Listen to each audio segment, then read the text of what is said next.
Man, this arc is gonna be crazy.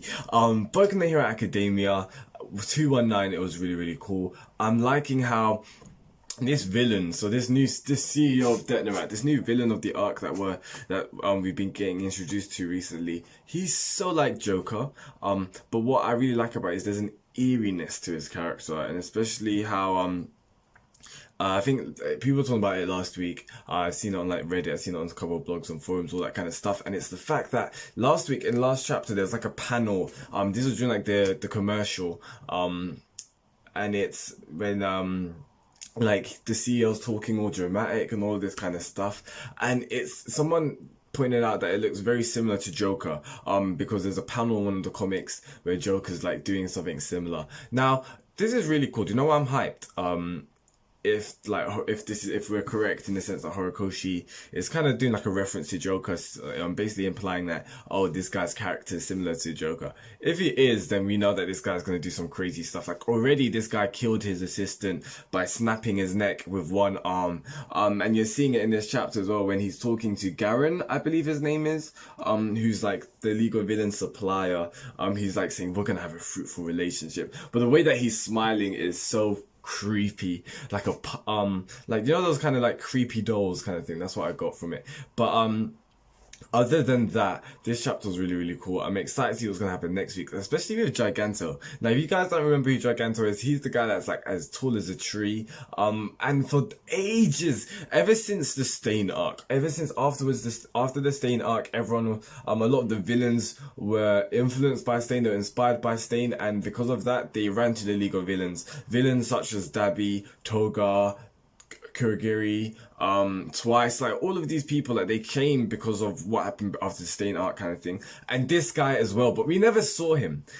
There was a page. It was like it was like chapters in the 60s, in the chapter 60s, 50s kind of thing, right after the Stain arc, and there was like a panel. No, not even a panel. I think it was like a whole page of just like the new villains to be introduced, the villains that we know now, and he was there. And everyone for years was talking about like this guy. Where is he? Like, did Horikoshi give up on introducing him? Like, did he just make a mistake? Did he forget about him? And then like over the years, over like 50 odd chapters, we'd see him in a panel or two, and everyone would be like, it's the guy again, like he's back.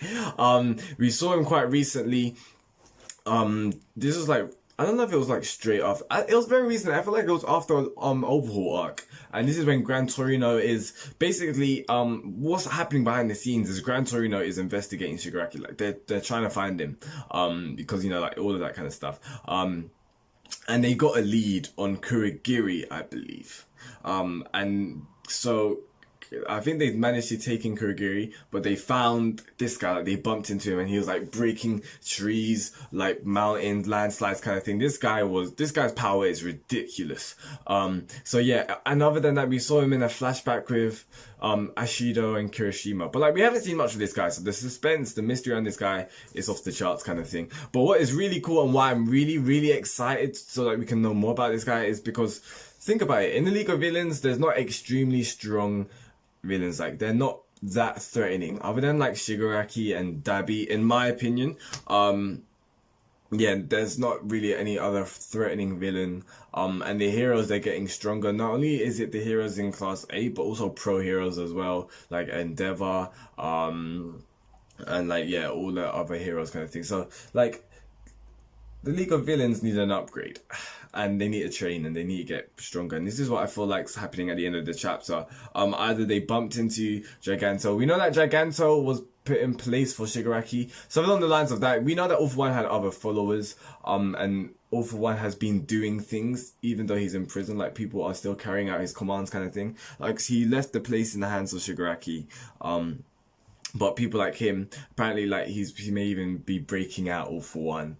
But also he's gonna join the league. He's gonna help Shigaraki, and he's gonna be a massive power boost to their arsenal. It's what they really need, to be honest. League of Villains, they need to do something. To be honest, they need to do something big in society. To make society fear them, and I feel like Giganto's gonna help a big amount.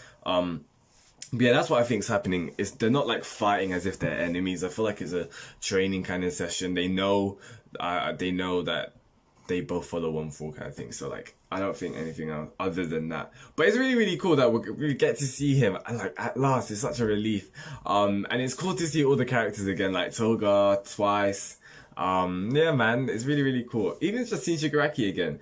Because like Horikoshi's doing so much things behind the scenes.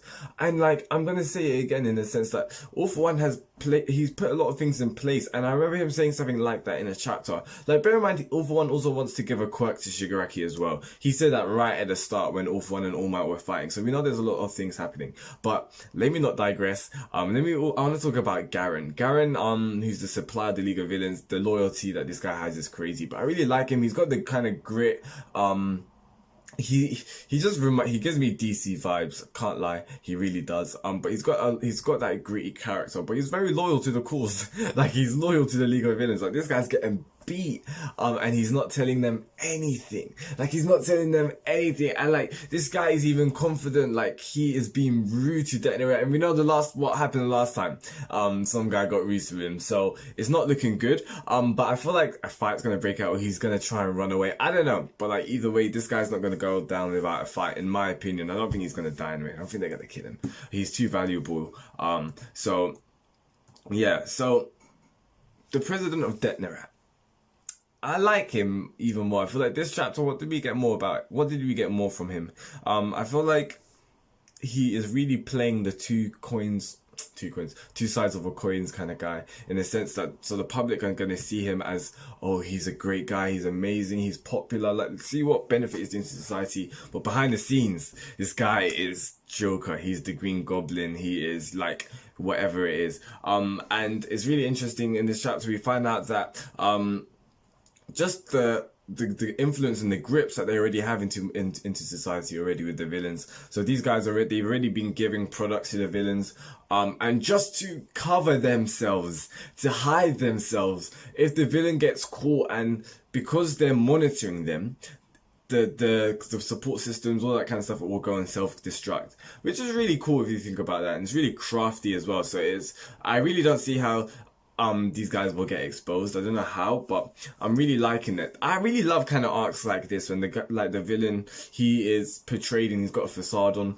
as all smart and everyone depends on him, and it's like, boom, like plot twist, no he's not, kind of thing. So I'm really, really, really excited for that. But there was something else that I was going to say. What? I forgot. It'll come back.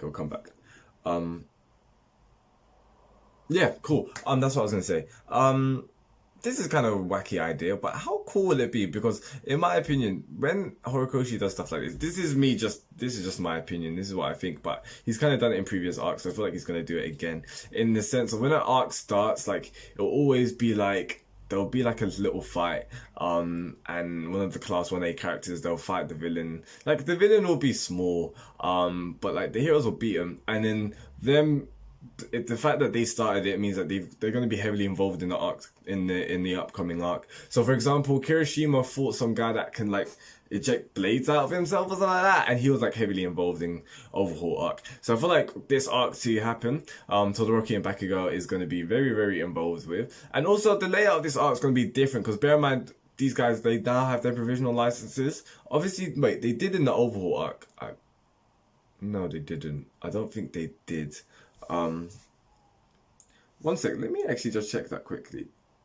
How am I gonna check it? Okay, give me like 2 minutes. But like, yeah, so as this is loading, so I feel like they didn't, and if they didn't, that means then the whole layout is gonna be different. Like how like the class A, how are they gonna get involved? Or is it gonna even be an arc where like the class A characters are involved? Is it gonna be more an arc focused on the villains, and like it's gonna be a prison break kind of arc, or something of the sorts? Okay, cool. So here we are. This is Overhaul.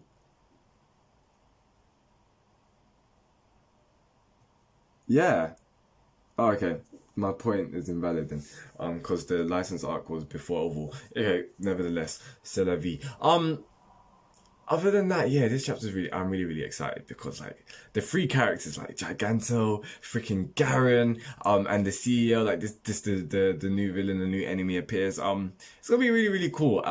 So yeah, guys, please tell me your thoughts in the comments below. What you think? What do you think the Giganto guy's doing? Do you think he's gonna bring them along? Like, what do you think's happening? How do you think they met? Like, I feel like next chapter we're gonna go into a flashback because that scene is from a month ago.